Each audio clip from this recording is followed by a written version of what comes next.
गेलो मे come in sir म्हणून आतमध्ये गेलो तर ते इंटरव्ह्यूचं पॅनल असं असतं UPSCचं की घोड्याच्या नालाचा आकार असतो ना तशा पद्धतीने सिटिंग अरेंजमेंट असते, मध्ये एक चेअर असते आणि त्याच्यावर तुम्ही दिसत म्हणजे नख शिखांत सोल टू क्राऊन तुम्ही त्या पॅनलला दिसत असता. कोपऱ्यात एक सायकोअनालिस्ट बसलेले असतात, तुम्ही खरं किती बोलताय खोटं किती बोलताय आणि तुमचा कॉन्फिडन्स कसा आहे ते चेक करत असतात.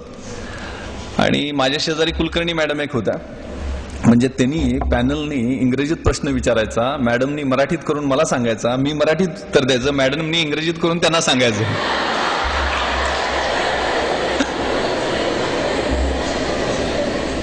अशी दळबद्री परिस्थिती.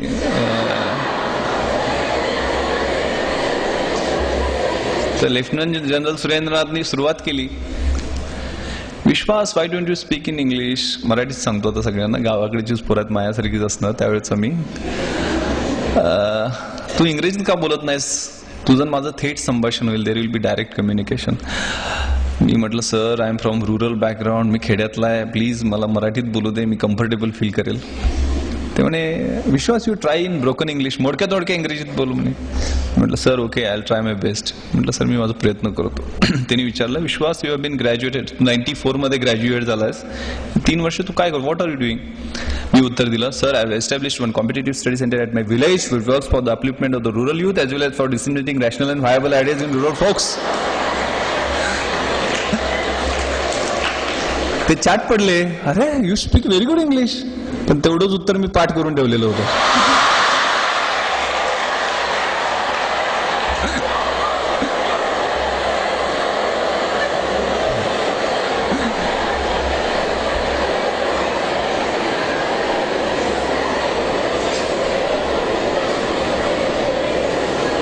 कारण ग्रॅज्युएट झाल्यानंतर 2-3 वर्ष काय करतो, सगळ्यांना प्रश्न विचारतात, मलाही विचारणार, मला माहित होतं त्यामुळे पाठ करून ठेवलेलं होतं.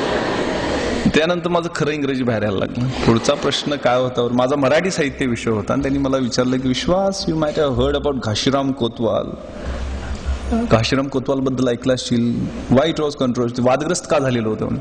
मी उत्तर दिलं sir Ghashiram Kotwal was drama written by Vijay Tendulkar and it was controversial because Nana Fadnis was shown as behind women person. आता त्यांना behind womenचा अर्थच कळेना. मग त्या मॅडमनं मी सांगितलं स्त्रीलंपटचं भाषांतर करून द्या, मग त्यांनी वुमनायझर म्हणून भाषांतर, म्हणजे असं माझं जमेल तसं पुढे ढकलायला लागला. पण माझ्या एरिया ऑफ इंटरेस्टमध्ये ज्या वेळेला इंटरव्ह्यू आला, माझा छंद जो होता तो organising rural youth for mass development, ग्रामीण भागातील युवकांचं रचनात्मक कार्यक्रमांसाठी संघटन. आणि त्यासाठी मी सगळ्या गोष्टी खेड्यातल्या असल्यामुळं खेड्यातल्या गोष्टी स्वतः केलेल्या होत्या. मला ग्रामीण भागातले प्रश्न चांगल्या पद्धतीनं माहीत होते, त्यामुळे जमेल तशी माझा UPSCतनं IPSचा इंटरव्ह्यू असो किंवा MPSCनं डेप्टी कलेक्टरचा असो, विक्रीकर निरीक्षकचा असो किंवा कुठलाही असो, मला पुढचे प्रश्न काय विचारणार हे माहीत असायचं. कारण मी त्याचा प्लॅन केलेला होता, आपल्याला याचा सब क्वेश्चन्स हा असू शकतो, शूटिंगच्या संदर्भात सगळी तयारी केलेली होती. त्यामुळे मला सगळे प्रश्न उपप्रश्न जे अपेक्षित होते ते विचारले गेले, जसे जमतील तसे मराठी हिंदी इंग्रजीत ते प्रश्नांची उत्तरं मी दिली. शेवटचा प्रश्न त्यांनी विचारला होता तो खूप मला महत्त्वाचा वाटतो आणि मला त्यांनी मार्क जास्त दिले असतील असं वाटतं. त्यांनी हिंदीत विचारलेलं होतं लेफ्टनंट जनरल सुरेंद्रनाथनी की विश्वास इस दुनिया में तुम क्यों आए हो, इस दुनिया में आने का तुम्हारा मकसद क्या. तर काय उत्तर, मी तर स्वतःहून आलेलं नाही, आईवडिलांनी आणलं. काय उत्तर द्यावं.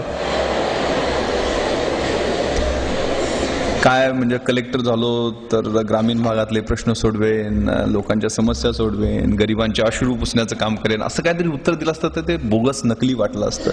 मी क्षणभर माझ्या भूतकाळाकडे पाहिलं, मला बाहेर बसलेला आनंद दिसला, तो इंटरव्ह्यूसाठी आलेला होता. भूतकाळाकडे पाहिलं, पूर्ण भूतकाळाचं पुनर्विलोकन केलं आणि उत्तर दिलं sir I have come here to struggle.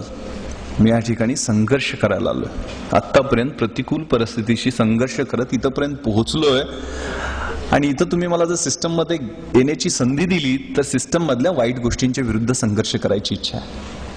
ते उत्तर त्यांना अपील झालं.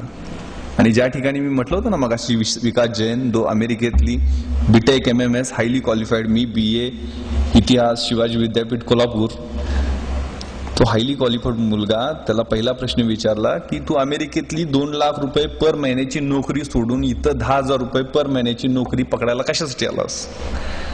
त्याला त्याचं उत्तर व्यवस्थित देता आलं नाही. त्याच्या इंटिग्रिटीबद्दल, त्याच्या ऑनेस्टीबद्दल, त्याच्या प्रामाणिकपणाबद्दल क्वेश्चन मार्क तयार झाला. आणि पुढचे त्याला प्रश्न विचारले की तुझ्या टाईममध्ये इन्ग्रेडियंट्स कोणते आहेत, त्यात नायलॉन किती % आहे, पॉलिस्टर कसं किती % आहे, मग ते टेरिलिन कसं बनवतात. म्हणजे अतिशय इरिलेव्हंट असंबद्ध प्रश्न त्याला विचारले गेले आणि जाणीवपूर्वक त्याचा इंटरव्ह्यू फ्लॉप करण्यात आला. 300 पैकी त्याला 80 मार्क होते. त्या ठिकाणी मला महाराष्ट्रात 1997ला सगळ्यात जास्त 210 मार्क दिलेले होते.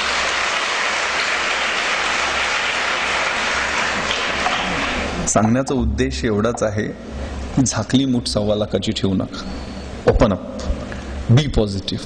आपल्यामध्ये असते ते, आपल्यामध्ये पोटेन्शियल असते. एका अणूमध्ये जर विश्व उद्ध्वस्त करण्याची शक्ती असेल तर आपल्याला 2 हात, 2 पाय, 2 डोळे, सगळं चांगलं फिट शरीर दिलेलं आहे.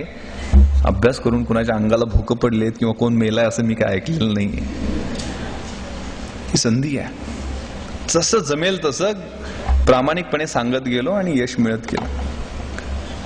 त्यामुळं हा वेळ आहे ना, हा खूप महत्वाचा आहे. तुमच्या आयुष्यातला कन्स्ट्रक्टिव्ह पिरियड आहे.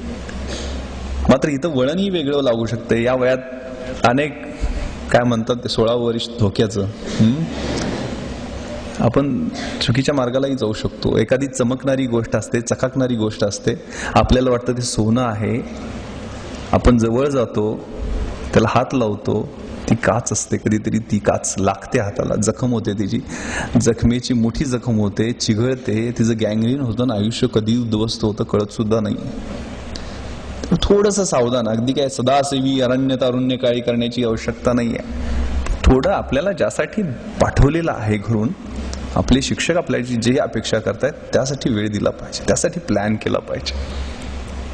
एक चांगला शेर मला SMS वरती पाठवलेला होता कोणीतरी परवा, खूप चांगला, कि मंजिलें उन्हीं को मिलती है जिनके सपनों में जान होती है, यूं ही पंख होने से कुछ भी नहीं होता, हौसलों से उड़ान होती है.